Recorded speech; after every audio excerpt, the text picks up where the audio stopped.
Respondo rápidamente preguntas. ¿No te parece que el término lawfare es conspiranoico? No el verdadero término lawfare, pero se está usando de manera conspiranoica.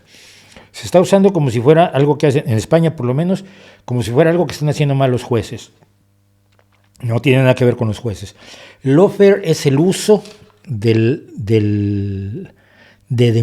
denuncias legales para desactivar a una persona, a un grupo, a un opositor, a un enemigo.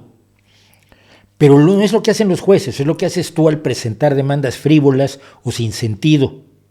Pero el que eres culpable eres tú, no los jueces que reciben esos casos. Y originalmente el lawfare se utilizaba sobre todo para referirse al uso de la ley internacional por parte de un Estado en contra de otro Estado. Pero entiendo que ahora se utiliza sobre todo para hablar de este tipo de denuncias frívolas. Pero luego llega Pablo Iglesias y dice que el lawfare es cuando los jueces dan un dictamen en contra de su partido. Pues no, mira, si los jueces dan un dictamen en contra de su partido, eso es la ley.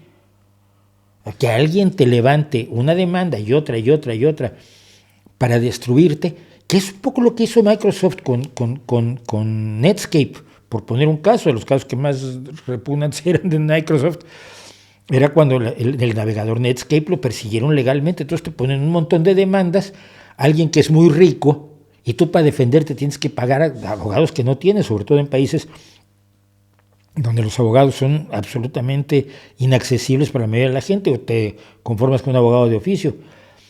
Entonces te obligan a gastar y a gastar dinero y te obligan a dedicar un tiempo y unos esfuerzos que no tienes a alguien que sí los tiene para doblegarte. Creo que está mal usado, sí.